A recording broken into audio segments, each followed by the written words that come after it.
Hello, divine creations, divine marvels, children of God. That means you who were made in the image and likeness of God and hence are in the image and likeness of God. Thank you so much for dropping by this video. This is part 2 in response to someone who's written me. They're going through some challenges right now. And just very briefly,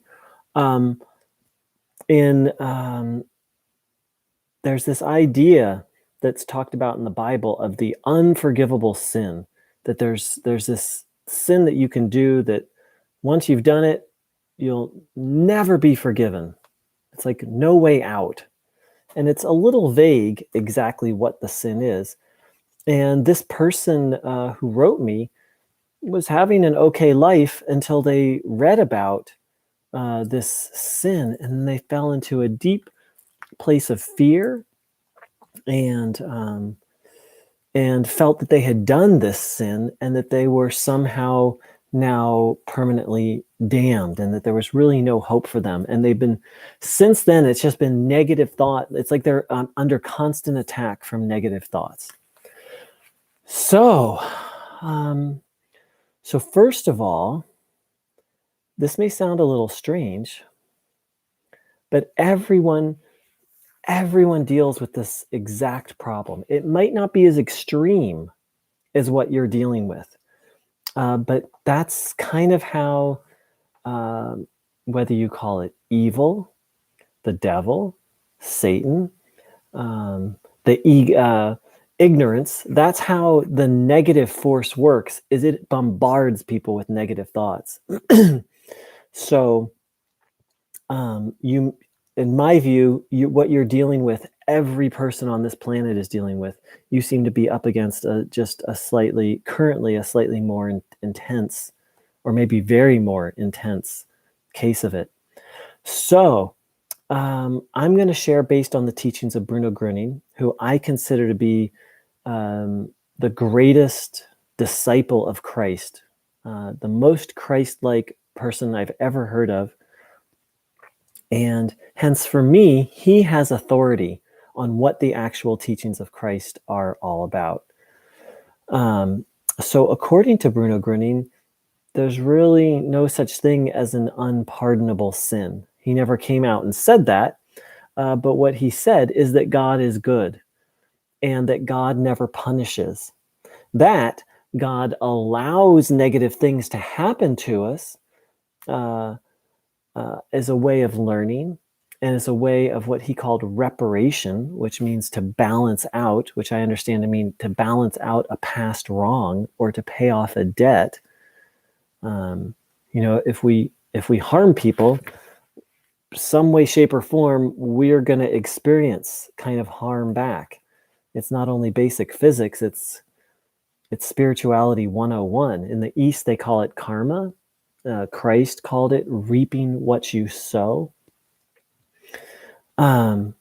So there's nothing a human being can do that would warrant eternal damnation, or that's unfixable. I mean, you'd have to do something like destroy the whole universe, or maybe destroy God, as if that's possible,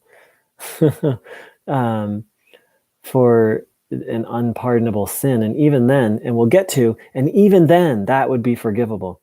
So how could I make such a bold statement?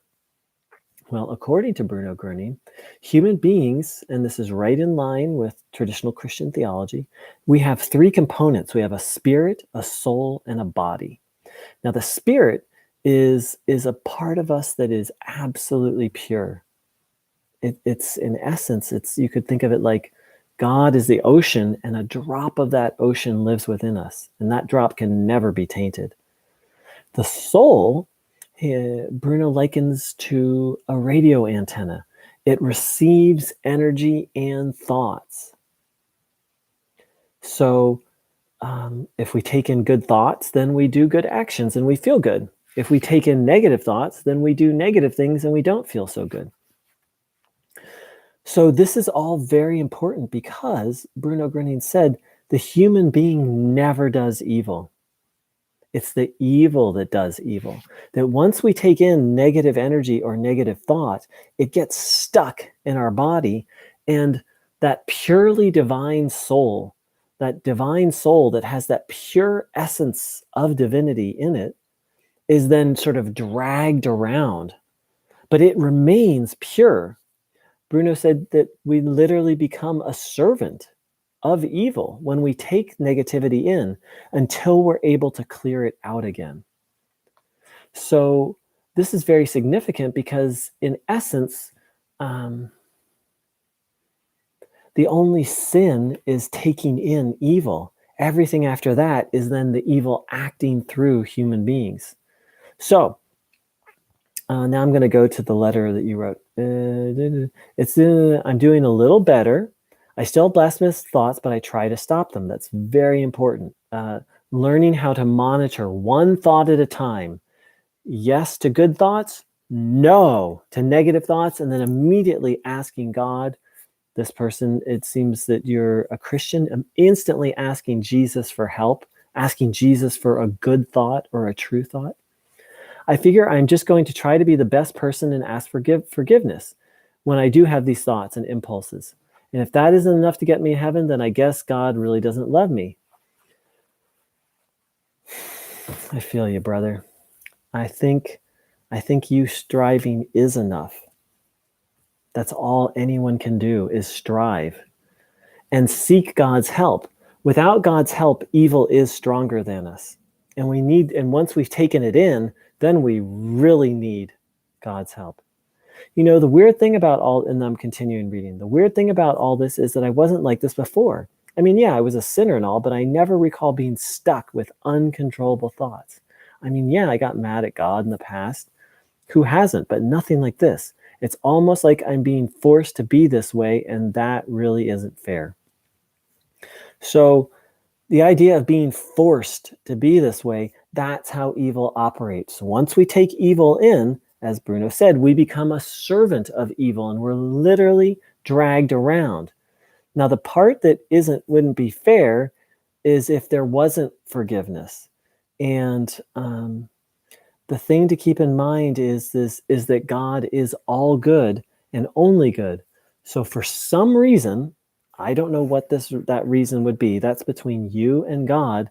This is happening for a reason. It's not necessarily, I'm not saying it's happening as a punishment, but there's something to learn here. And I don't know what that is. It might very well be learning discernment, like learning that God is all good and checking in. You know, like if you had been in contact with your heart and soul and you came across the idea of the unpardonable sin, you would have said, that's not possible. That's not, or if you've been in deep communion with God, the problem is we human beings listen outside of ourselves instead of listening to God, right? It's like instead of listening directly to God, we go listen to preachers and books and teachers and churches. All those things are fine, but it's not okay to put those things in front of God. That's my definition of what an idol is. So as we're sitting in church, or as we're reading the Bible, or as we're watching a YouTube video, what needs to happen is we need to be connected to ourselves, to that's our soul, where God lives within us. And then everything that's said, check into it. Is that accurate? Yes, no. Is that accurate? Yes, no. Does that feel right? Yes, no. And that could very well be the lesson, my friend, or I'm sure that's part of it. Maybe not the whole lesson, but certainly part of it. So I hope this is helpful. I really appreciated you reaching out, and I appreciate your letters, and I'm holding you in prayer, and I hope everyone who watches this video will hold this person in prayer. And if you'd like to know more about Bruno Gruning, I'm going to put a link. He teaches a very simple practice of receiving the living waters, the waters of life that Christ spoke about.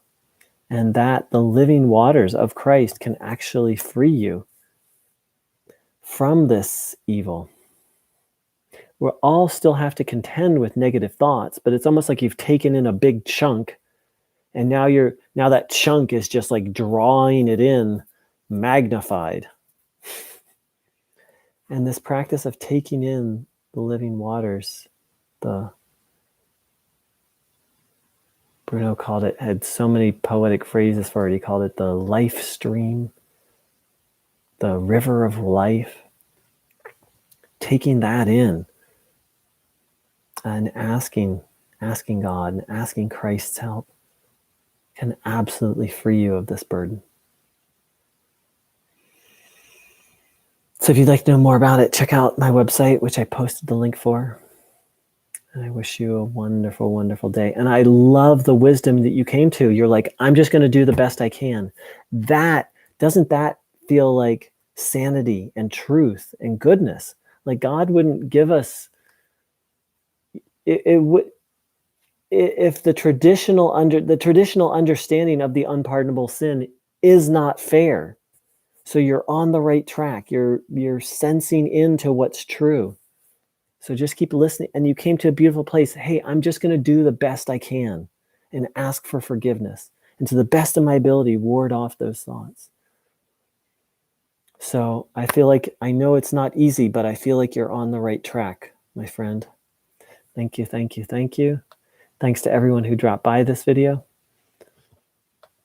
And if you want to pray for this person, his initials are DR. All right, dear ones. Take care. Big love.